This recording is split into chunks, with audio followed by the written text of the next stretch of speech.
From Studio 3 at Buzz TV, it's The Horse's Mouth with Tom McManus.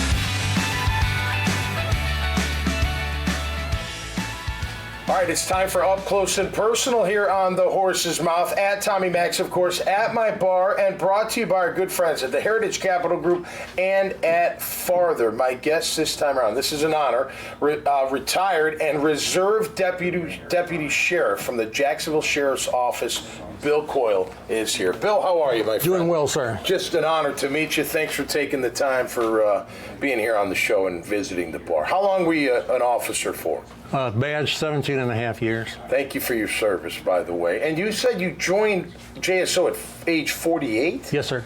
How'd that happen? Like, how'd you come into that, like, at that age? That's the million-dollar question. It's been answered once in 50 years. Oh.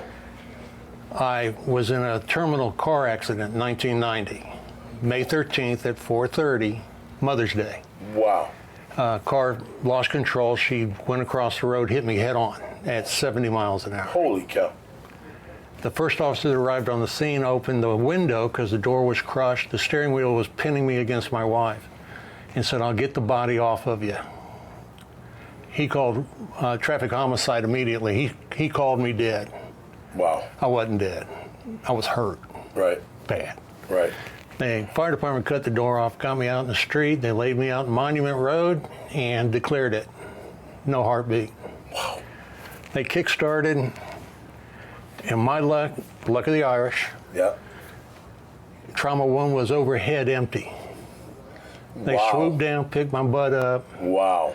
The nurse in the air ambulance said I coded again in flight. So she did something. Right.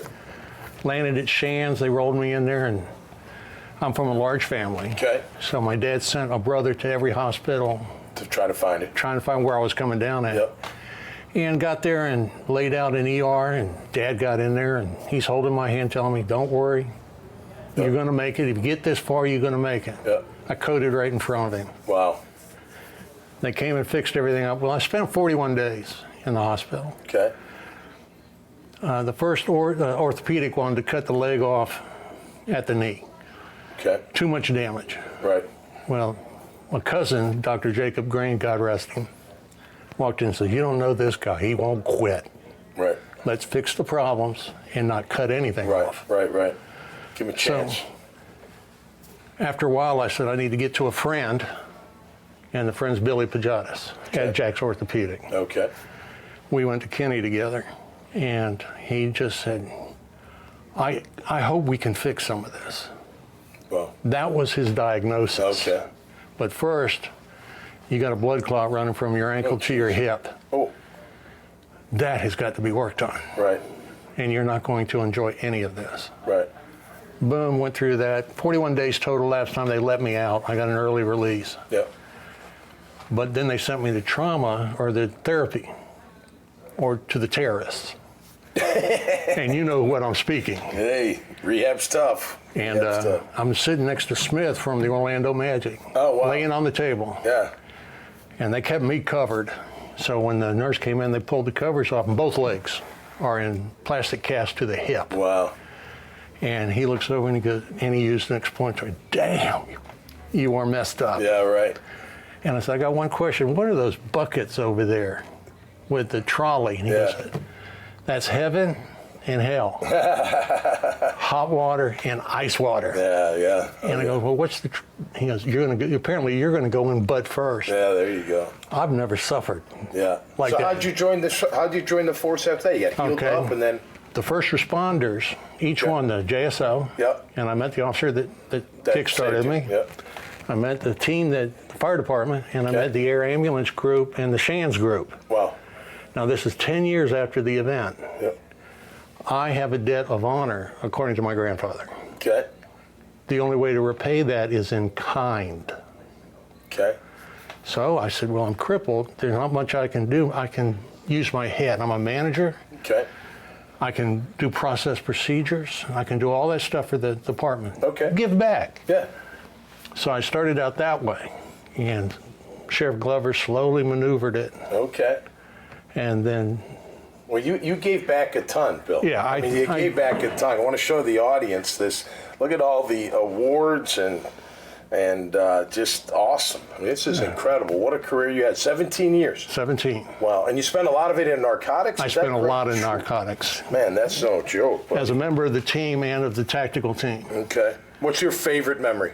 Positive, memory of being a police officer and serving our city? What would you say? I would say participating in saving a sergeant's life. Okay. Okay, good. That's a great. That was the debt that was repaid. Right.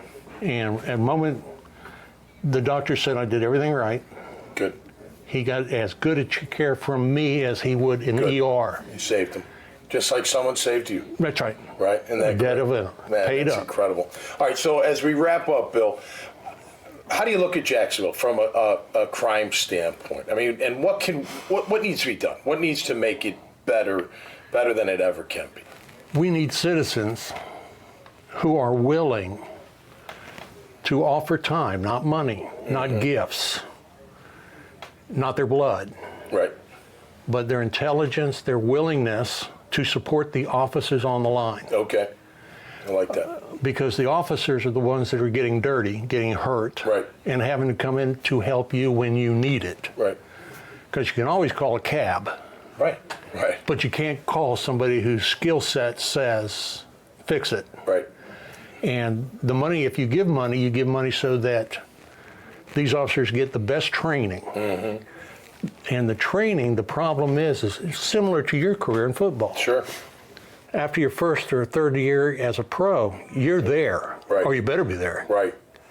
The next 3 or the next 5 Yeah. are gifts to the team. Yep. We need that beginning so that when these young people join, Yep. they learn medical, triage, Yes. they All learn of it. defensive tactics, Okay. they get briefed heavily in societary enforcement of the law. Yep. And that's not going out shooting people and choking them or anything Yep. like that. It's you've done something wrong, we separate you from the event, Right. and let the justice system take Work on over, it, not yep. enforcement. Great. But you need to know when to say no. That's right.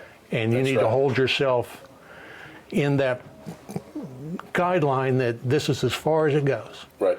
And like the old sergeant always Yeah. said, if they go in cuffs, the fight's over, period. Right. End of story. Right. There's no excuse for going past that. That's right.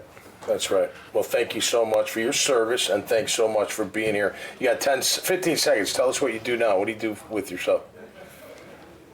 I stay with my wife and take care of it. She put up with this for 17 years. That's an awesome answer. Thank you, sir. You're Thanks for being welcome. here. Really appreciate that. Hey, we love all our police officers on this show, man. Whether you're retired, you're active right now, we thank you for your service, and you're welcome to sit here at any time. Check out Bill's profile and this conversation and many others at iwanttabuzz.com. Until next time, stay safe and be cool out there, and we'll see you right here on The Horse's Mouth. Cheers.